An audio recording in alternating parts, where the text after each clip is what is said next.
Señor, te damos gracias por este día, gracias por lo que tú vas a hablar hoy en la noche, Señor, y te pido que nos enseñes, Señor, a poder conocer una parte de tu palabra, Señor, que esto pueda sembrarse en nuestro corazón y que hoy podamos salir con algo fresco y nuevo de lo que tú quieres hablarnos, Señor.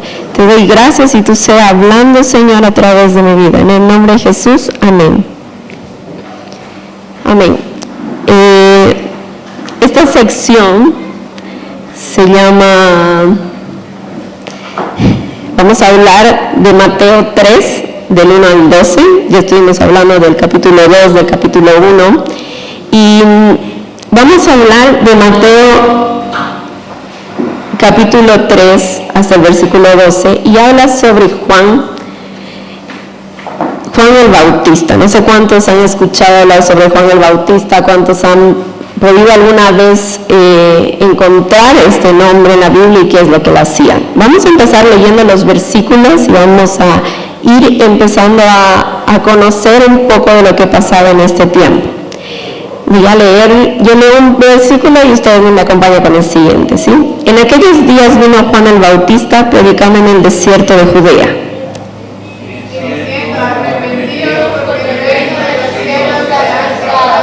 Pues esto es aquel de quien habló el profeta Isaías, cuando dijo, voz del que clama en el desierto, preparad el camino del Señor, enderezad sus sendas.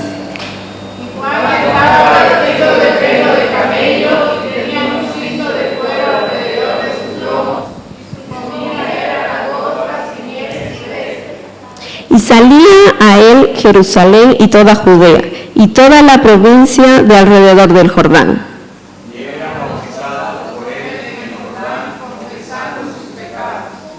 Al ver él que muchos de los fariseos y de los saduceos venían a su bautismo, les decía, generación de víboras, ¿quién nos enseñó a huir de la ira venidera?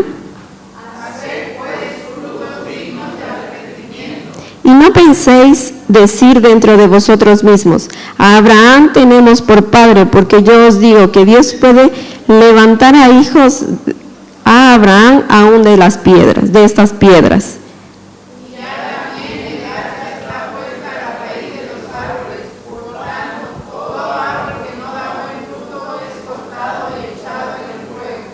Yo a la verdad os bautizo en agua para arrepentimiento, pero el que viene tras mí, cuyo calzado yo no soy digno de llevar, es más poderoso que yo. Él os bautizará en espíritu y fuego.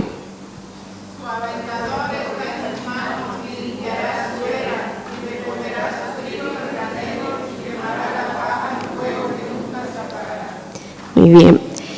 Vamos a ir analizando versículo por versículo y viendo qué nos habla la palabra del Señor. En Mateo 3:1 habla de, en aquellos días vino Juan el Bautista predicando en el desierto de Judea. A mí me llama la atención porque dice en aquellos días. ¿Cuáles eran esos días?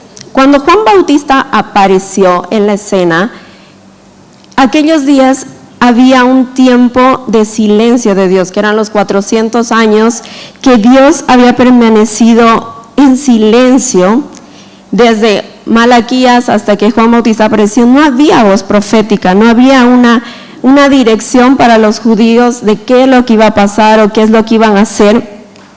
Y esta situación creó un vacío espiritual en Israel. Y en estos momentos que vino la palabra de Juan el Bautista de Dios, fue algo que, como dice, vino Juan predicando en el desierto de Judea. Cuando él vino, definitivamente era un predicador tan diferente a lo que estábamos acostumbrados. Él llegó a predicar en el desierto, apareció en el momento que obviamente nadie tenía una dirección de lo que Dios quería hacer. Había, como les digo, una decadencia espiritual porque no había una voz. Creo que si uno no camina con una dirección de qué hago mañana, el pueblo estaba sin la voz de Dios. Entonces, Juan el Bautista era un precursor de Cristo. Él vino a hablar de Jesús. Y en este tiempo que él vino en el desierto y Juan el Bautista apareció, él era hijo de un sacerdote llamado Zacarías. El siguiente. En Lucas 1, del 5 al 17 dijo: hubo en los días de Herodes, rey de Judea, un sacerdote llamado Zacarías, de la clase de Abdías. Su mujer era de las hijas de Aarón y se llamaba Elizabeth. Ambos eran justos delante de Dios y andaban irreprensibles en todos los mandamientos y ordenanzas del Señor. Pero no tenía hijo, porque Elizabeth era estéril.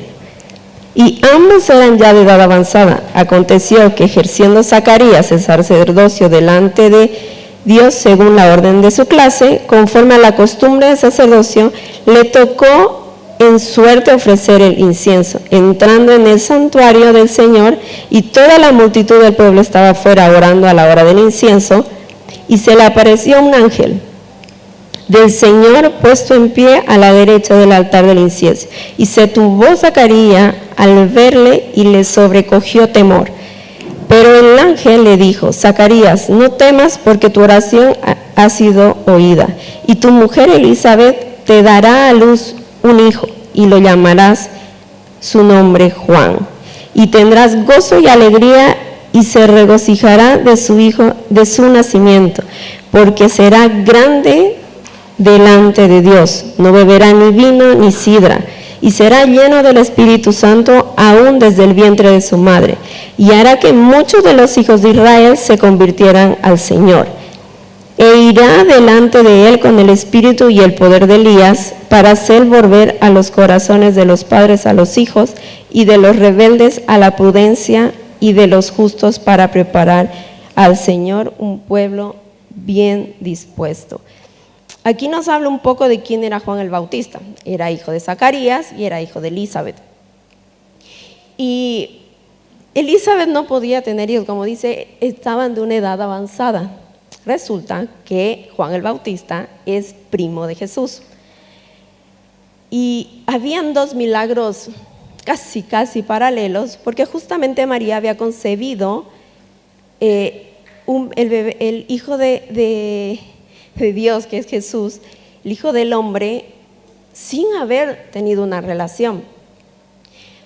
Y al par, la prima estaba teniendo el milagro que tanto habían esperado, y Juan el Bautista iba a nacer. Aquí dice que porque decía, va a llegar con gozo y alegría, y se regocijarán de su nacimiento, porque será grande delante de Dios. Como decíamos, Juan el Bautista vino a preparar el camino para la primera venida del Hijo de Jesús. Su primo llegó a través de un milagro para preparar este camino. Y dice, ¿por qué en el desierto? ¿Por qué Juan apareció en el desierto predicando?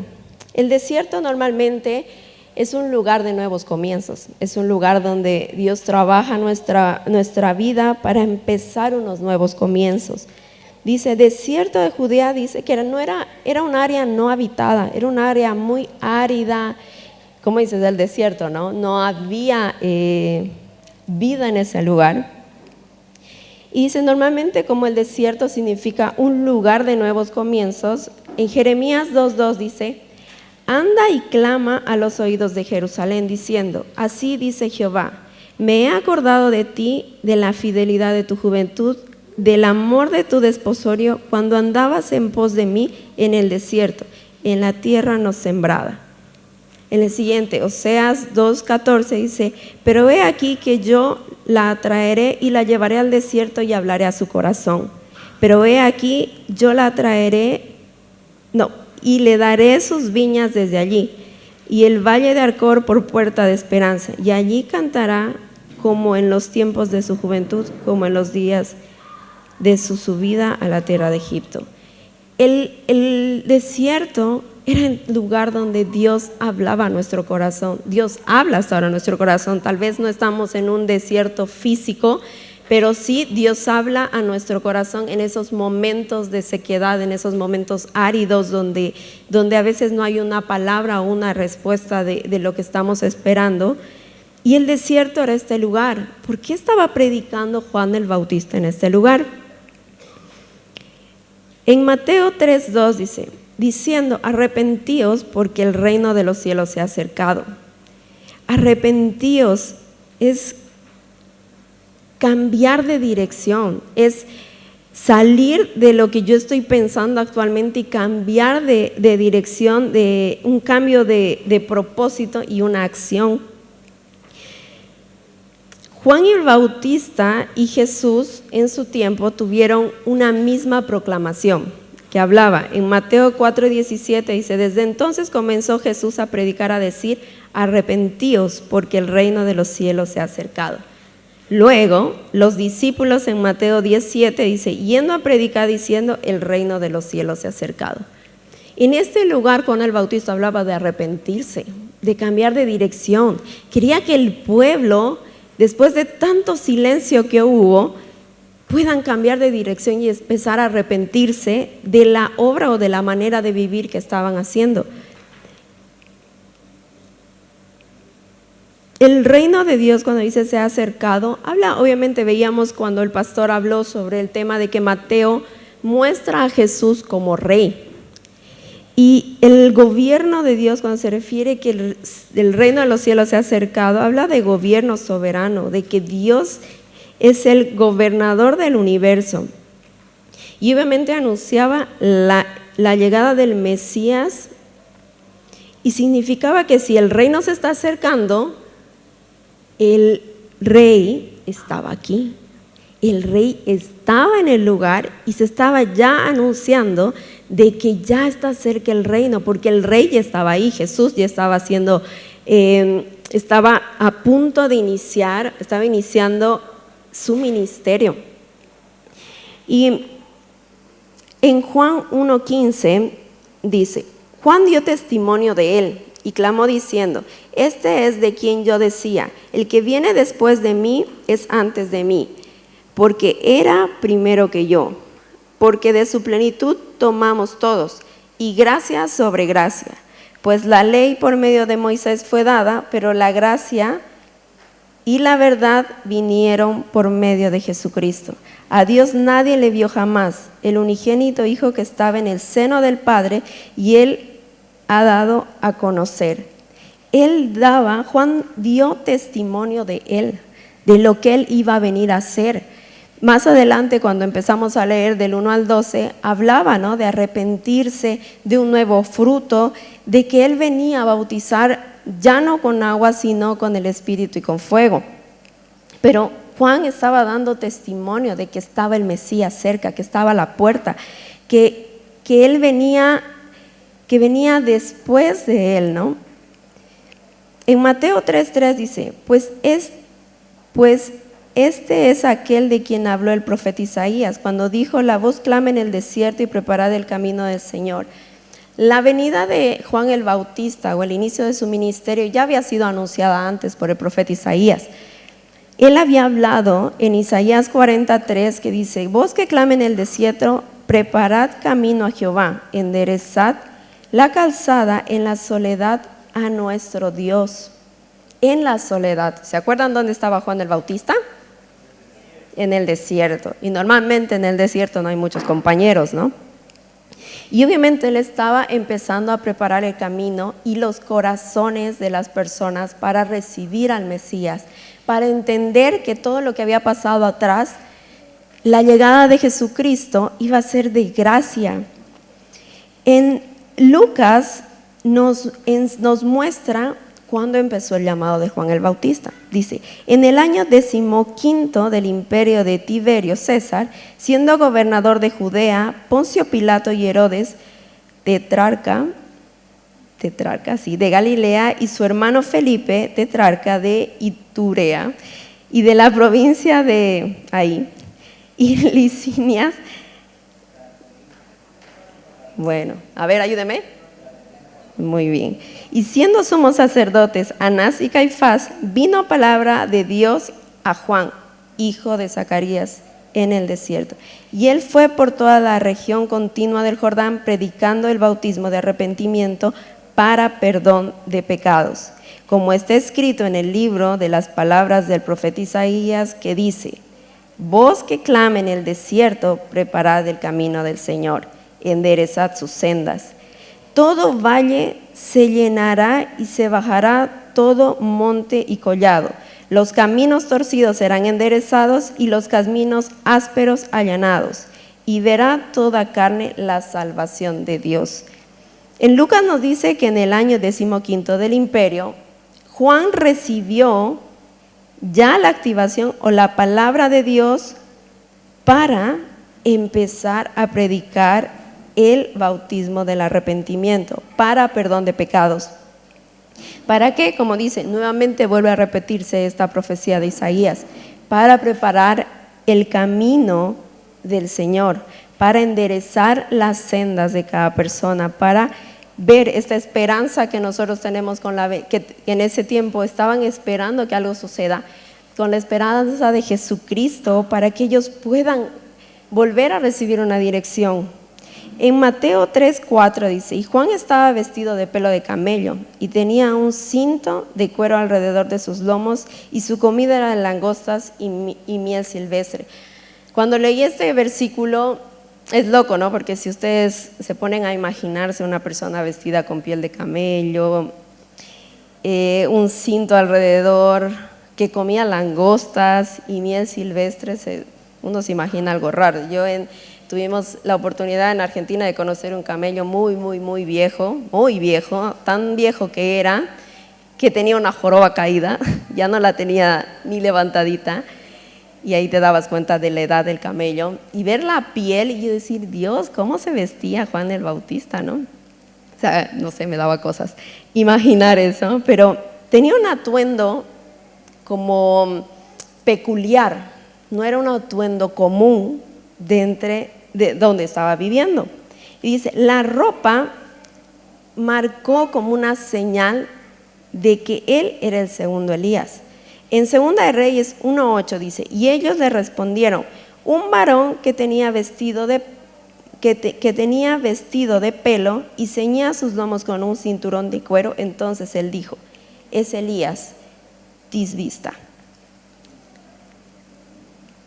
Era como que afirmando cada detalle, es como que se dan cuenta que cada versículo engranaba con el otro, cada palabra se respaldaba con otra, porque era un cumplimiento. Como dicen, la palabra de Dios se cumple al pie de la letra.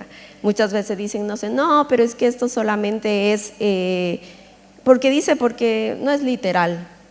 La palabra del Señor se cumple como dice. Y claro, Juan el Bautista estaba con una vestimenta similar a la del profeta Elías. Era una de las pruebas de decir que él era un portavoz de Dios. En Zacarías 13:4 dice: y sucederá en aquel tiempo que todos los profetas se avergonzarán de su visión cuando profetizaren, ni nunca más vestirán el manto velloso para mentir. En Zacarías nos habla de que el manto del profeta era un manto velloso. Y en otra versión, en la NTV, que dice: en aquel día la gente se avergonzará de decir que tiene el don profético. Nadie se hará pasar por profeta vistiéndose con ropa de profeta. Este traje o esta forma que Juan el Bautista tenía o que estaba portando era parte de la confirmación de que estaba vestido de. Vamos a leer en Juan 1:19, que dice: este es el testimonio de Juan. Como los judíos enviaron desde Jerusalén sacerdotes que preguntaban: ¿quién eres tú? ¿Se imaginan 400 años sin escuchar algo de Dios? Y que de repente venga alguien con este pelo, con este traje, a decir y a dar palabra y a decir: arrepiéntanse.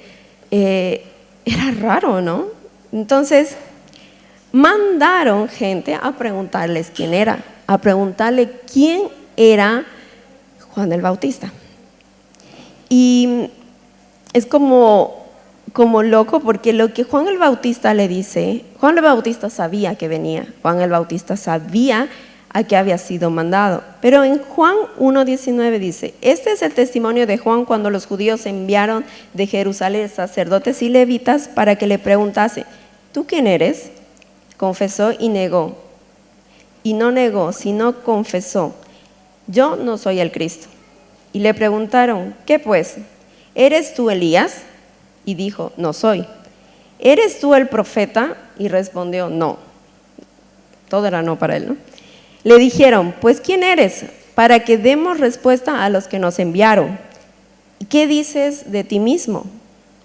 Dijo: yo soy la voz de uno que clama en el desierto: enderezad el camino del Señor, como dijo el profeta Isaías. Y los que habían sido enviados eran de los fariseos. Y le preguntaron y le dijeron: ¿por qué pues bautizas si tú no eres el Cristo, ni Elías, ni el profeta? Juan respondió diciendo: yo bautizo con agua, mas en medio de vosotros está uno a quien vosotros no conocéis.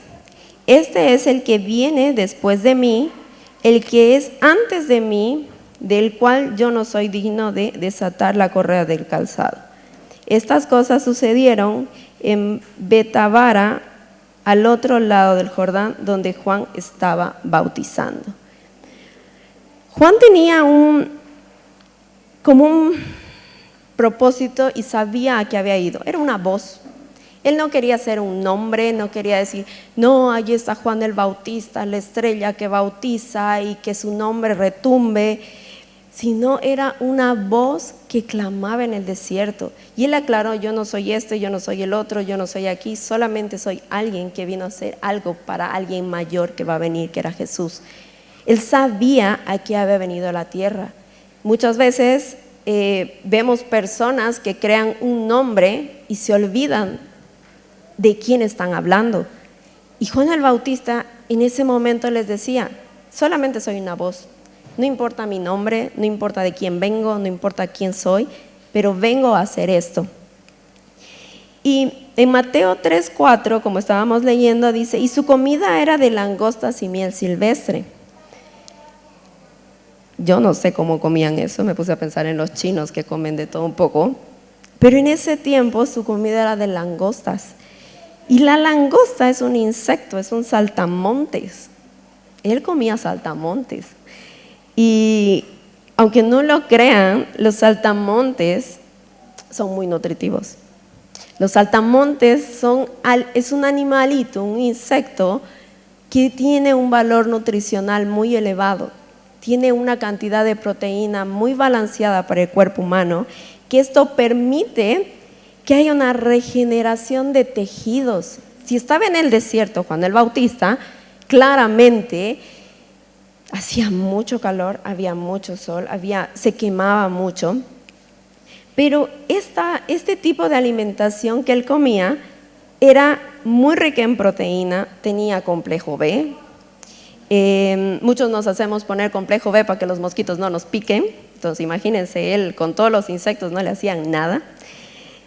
Y era antioxidante, eso significaba que que evitaba el envejecimiento celular y también regulaba todo su sistema cardiovascular. Entonces estos bichitos son tremendos y obviamente también estaban dentro de la dieta que era aceptable que podían comer. Creo que hasta Dios eso proveía para que él pueda aguantar tantos años en el desierto. Obviamente su dieta no se basaba en eso, pero era lo principal. Y en algunos comentarios, y viendo este tema de la preparación de la comida y todo, muchos dicen que al mezclar la langosta, el saltamonte con la miel y cocinarla, tiene un sabor a tocino. Así que todos los días comía tocino. Entonces es un alimento rico, nutritivo, y era combinado con la miel, le aportaba este valor calórico que a nosotros nos gusta con los dulces de chocolate, para una dieta equilibrada. Juan el Bautista en el desierto, a pesar de la situación árida y el trabajo que estaba haciendo ahí, estaba alimentado de una manera correcta. Comía saltamontes, pero eran nutritivos y eran crocantes, así que tenía todo. Tiene omega 3, ayudaban al tema del nivel del colesterol. Yo creo que en estos tiempos si comemos saltamontes está bueno, ¿eh? Para muchos que dicen, no, que mi colesterol, que mi triglicérido, que aquí va, la verdad sí es un alimento muy bueno. Y dice, vamos a continuar.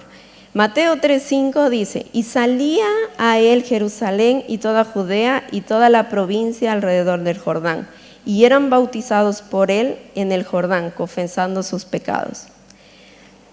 Al contrario de los predicadores antes del silencio de Jesús, él se fue al desierto. ¿Quién va a ir a conocer a alguien al desierto? Pero aquí vemos como que hay esta desesperación por el pueblo, de que no importaba lo que tenían que caminar y llegar para poder escuchar algo de lo que venía de Dios. Dice que salía a él Jerusalén, toda Judea, toda la provincia alrededor del Jordán, para ser bautizados por él. O sea, había tanta necesidad del pueblo de que no les importaba si tenían que caminar días para llegar a escuchar la palabra del Señor. Claramente no era una persona ni lujosa ni nada por cómo se vestía o cómo andaba, pero dice que no había impedimento para la gente de ir y visitar y hablar y arrepentirse y ser bautizados. A la gente no le importaba dejar su comodidad, no le importaba dejar todo su economía, se podría decir, con tal de fortalecer sus corazones con la palabra de Dios que estaba en la boca de Juan el Bautista. No conocemos exactamente cómo él no fue a una escuela ¿cómo se dice?, de teología, o no fue entrenado por algún sacerdote o demás, sino que dice en Lucas 1:80, dice que el niño crecía y se fortalecía en el espíritu y estuvo en lugares desiertos hasta el día de su manifestación a Israel. Fue instruido principalmente por Dios a lo largo de su juventud. Él no fue tal vez capacitado en una escuela o en algún lugar, pero Dios específicamente se dedicó a instruirlo hasta que llegó la edad y el momento para manifestarse a Israel y poder empezar a bautizar y preparar el camino para Jesús. Dice en Malaquías 4:5, he aquí yo os envío al profeta Elías antes que venga el día de Jehová grande y temible. Juan el Bautista era el cumplimiento de lo que había dicho en la profecía de Malaquías. Por tanto, sobre él reposa el espíritu de Elías. Cuando le preguntaron, no sé si se acuerdan en los versículos anteriores, que la gente llegaba y le preguntaba, ¿quién eres tú? ¿Eres Elías? ¿Eres el profeta? ¿Eres el Cristo? ¿Por qué le decían Elías? Porque habíamos leído de que él tenía un atuendo similar, que había una profecía de que alguien iba a venir y esa voz en el desierto. Pero él no era Elías, pero en él reposaba el espíritu de Elías, que iba a preparar el camino para Jesús. En Mateo 17, del 10 al 13 dice, entonces sus discípulos le preguntaron diciendo, ¿por qué pues dicen los escribas que es necesario que Elías venga primero? Respondiendo Jesús le dijo, a la verdad Elías viene primero y restaurará todas las cosas, mas os digo que Elías ya vino y no le conocieron, sino que hicieron con él todo lo que quisieron, así también el Hijo del Hombre padecerá de ellos. Entonces los discípulos comprendieron que les había estado hablando de Juan el Bautista. Sus discípulos le preguntaron a Jesús, ¿quién es él? ¿Por qué dices que Elías tiene que venir primero? Si al final él ya vino, y había ahí una mezcla de quién era Elías y cómo que iba a volver. Pero él le decía, él vino, pero ustedes no lo conocieron. Muchos no quisieron escuchar lo que él decía, muchos no quisieron ver qué era lo que él hablaba. Y dice, y los discípulos comprendieron de que el que había venido y tenía el espíritu de Elías era Juan el Bautista, que había venido a restaurar todas las cosas. Vino a preparar el corazón de las personas para lo que iba a venir. Un tiempo estudiando evangelismo, hablábamos el tema de poder evangelizar a las personas con el evangelio completo. Porque muchas veces predicamos sobre Cristo te ama, ven a Cristo, en Cristo vas a tener todo, Cristo te va a dar todo. Y está bien, no es mentira. Pero nos olvidamos de la parte de arrepiéntete, tienes este pecado, confrontar el pecado y decir también Dios es una persona que es correcta en lo que tenemos que hacer. Pero nos gusta predicar lo hermoso del evangelio y a veces, en cierta manera, la gente también se siente engañada, decir, pero me dijiste que Dios era así, así de bueno y esto, y me está viniendo esta prueba, me viene esto. ¿Por qué? Porque omitimos ciertas cosas para que tal vez suene más lindo el evangelio, cuando en realidad se tiene que predicar todo lo que dice. ¿Qué es lo que hace Jesús? Cuando Él vino a preparar los corazones, primero hubo un arrepentimiento, después vino la gracia. Cuando venimos directo con la gracia, lamentablemente jugamos con el Señor. No, como hay gracia, pecaré hoy, mañana continúo. Mañana de otra, y conscientemente, no digo que muchas veces son cosas que es una lucha, pero a veces lo hacemos porque ya sé que mañana el Señor me va a perdonar. Y jugamos con la gracia como si fuera nada valioso. Creo que cuando vino Juan el Bautista a preparar el corazón de todas las personas a quien bautizaba con el arrepentimiento, era porque de verdad quería que prepare esta tierra para lo que Jesús iba a hacer, que era su sacrificio, que era todo el precio que Él pagó por nosotros. Y así la gente podía tener esa conciencia del valor que Jesús hizo. Siguiente, dice que en Lucas 1:17 dice, e irá delante de él con el espíritu y el poder de Elías, para hacer volver los corazones de los padres a los hijos y de los rebeldes a la prudencia, de los justos, para preparar el Señor el pueblo bien dispuesto. ¿Qué tenía que hacer Juan el Bautista? Preparar al pueblo para que estén bien dispuestos. Un pueblo dispuesto a recibir toda la gracia que el Señor iba a derramar. En Isaías 43, en Malaquías 4:6, no sé si estamos ahí, en Lucas 1:17, el siguiente. Ya. En Mateo 3:7, al ver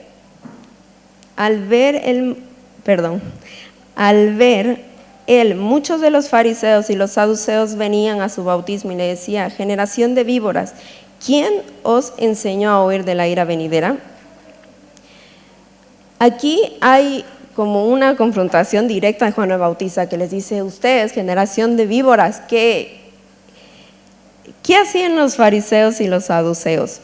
Los fariseos tenían este nombre que significaba separados, que eran los que cumplían estrictamente la ley de Moisés. Muchas veces dicen, no, eres un fariseo, porque eran tanto con la ley que no había un fruto verdadero. Y los saduceos eran personas que controlaban impuestos, formaban parte sacerdotal, pero no creían en los ángeles, la resurrección ni la vida futura. Entonces, estos dos personajes llegando de Juan el Bautista al desierto para ver qué estaba pasando. Y no nos olvidemos que Juan el Bautista vivía en el desierto.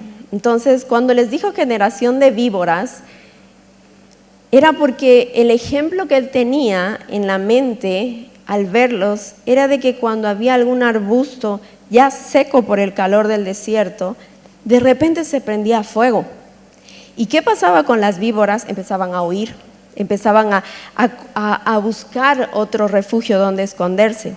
Entonces los fariseos y los saduceos, Juan el Bautista los comparaba con esto, de que prendía esa chispa, de fuego por la nueva palabra fresca de Dios, por este arrepentimiento nuevo de que no solamente eran los judíos, sino a todos.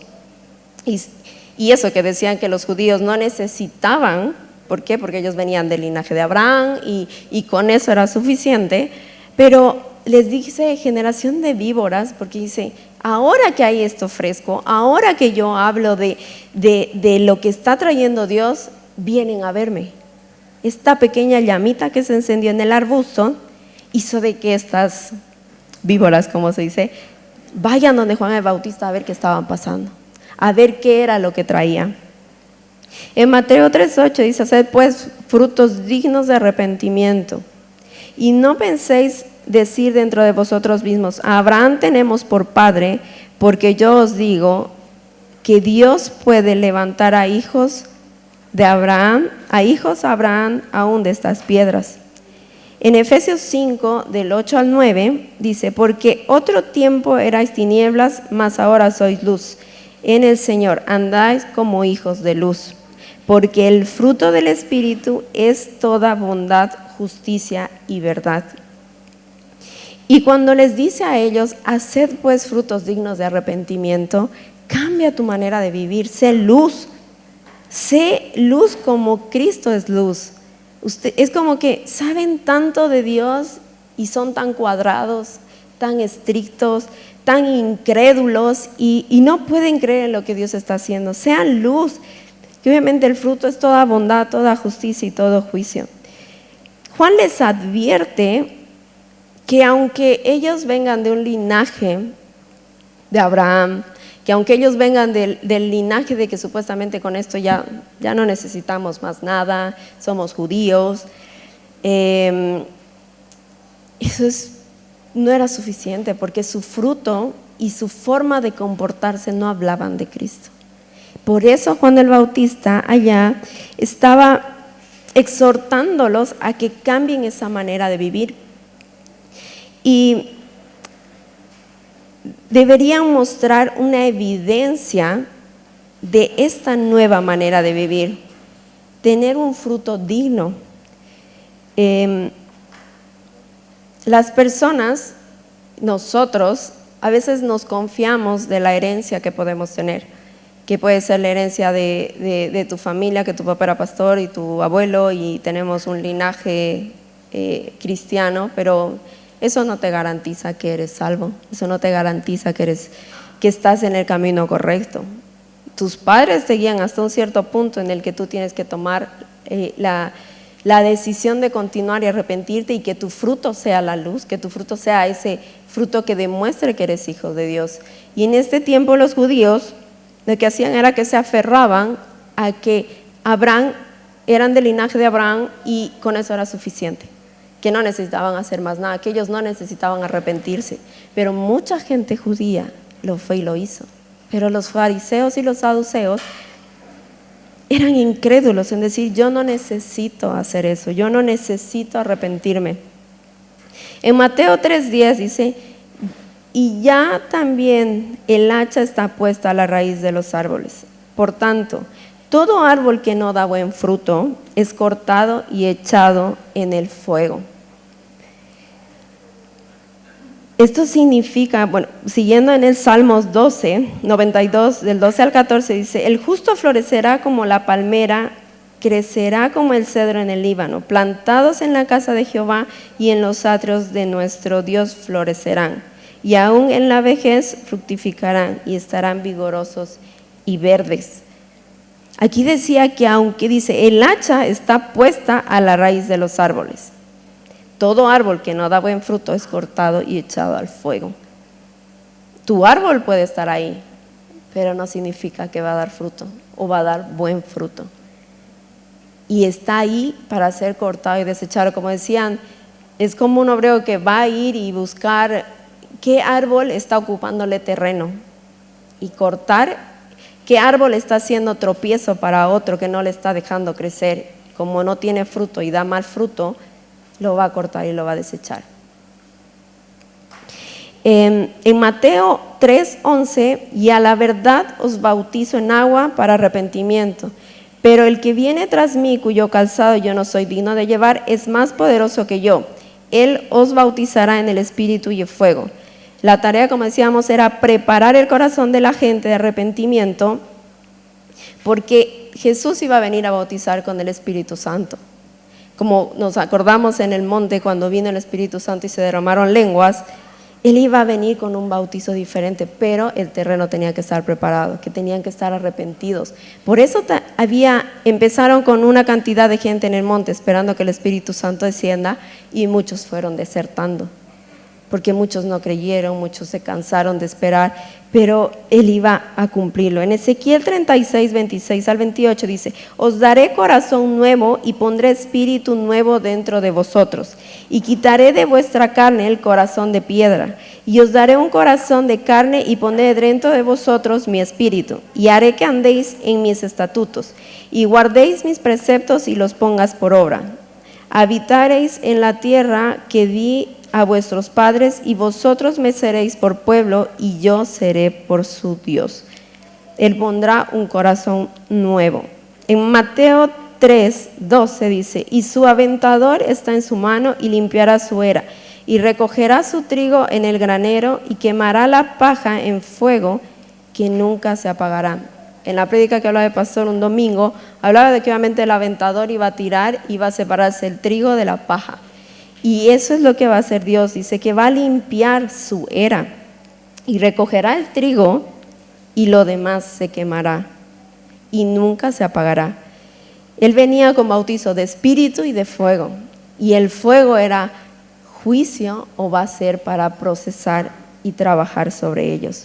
En Mateo 13, 41 dice: enviará al Hijo del Hombre a sus ángeles, y recogerá de su reino a todos los que sirvan de tropiezo y a los que hacen iniquidad, y los echará en el horno de fuego, y ahí será lloro y el crujir de los dientes. Entonces los justos resplandecerán como el sol en el reino de su Padre, y el que tiene oídos para oír, oiga. Los fieles heredarán el reino de los cielos, la vida eterna, y lo que Dios va a hacer, y lo que vino a hacer Juan el Bautista, y lo que Jesús está continuando, es prepararnos para permanecer en Él. De que este fruto que demos no sea esa crítica, no sea como los fariseos ir a preguntar, sino que sea un fruto verdadero para que nosotros podamos vivir y reinar con Él. Después de leer todo esto, vamos a meditar en su palabra. Y algo que yo rescataba mucho de tal vez todo lo que estuvimos leyendo era de que de verdad, si permanecemos en Él, si permanecemos verdaderamente en Él, nuestra raíz no va a ser quitada. Ese árbol va a dar un fruto, y muchos van a comer de ese fruto. Dice en Juan 15, del 1 al 9, dice: yo soy la vid verdadera, y mi Padre es el viñador. Todo sarmiento que en mí no da fruto lo quita, y todo el que da fruto lo poda, para que dé más fruto. Vosotros ya estáis limpios por la palabra que os he hablado. Permaneced en mí y yo en vosotros. Como el sarmiento no puede dar fruto por sí mismo si no permanece en la vid, así tampoco vosotros si no permanecéis en mí. Yo soy la vid y vosotros los sarmientos. El que permanece en mí y yo en él, ese da mucho fruto, porque separados de mí nada podéis hacer. Si alguno no permanece en mí, es echado fuera como un sarmiento y se seca, y lo recogen y lo echan al fuego y lo queman. Si permanecen en mí y mis palabras permanecen en vosotros, pedid lo que querráis y os será hecho. En esto es glorificado mi Padre, que deis mucho fruto, y así probéis que sois mis discípulos. Como el Padre me ha amado, así también os he amado. Permaneced en mi amor. Permanezcamos en su amor y demos ese fruto digno de arrepentimiento, ese fruto de reconocer que hay cosas que yo tengo que decir: me arrepiento de esto, pero dar ese fruto que Dios quiere que demos, y preparemos nuestro corazón. Ahora estamos en un tiempo en el que nosotros estamos preparando el camino para que Cristo vuelva. Tenemos que predicar y nosotros mismos ser arrepentirnos y caminar en pos de lo que Cristo va a hacer en adelante. Así que yo los animo a que podamos volver a leer este pasaje y decir, yo no quiero ser fariseo, no quiero ser saduceo, tampoco quiero que me digan víbora, pero quiero preparar el camino para Cristo con arrepentimiento verdadero, con un fruto verdadero y permaneciendo en Él, porque Él nos ama. Nos pongamos de pie para poder terminar este tiempo orando y para poder darle a Dios este momento. Señor, te doy gracias porque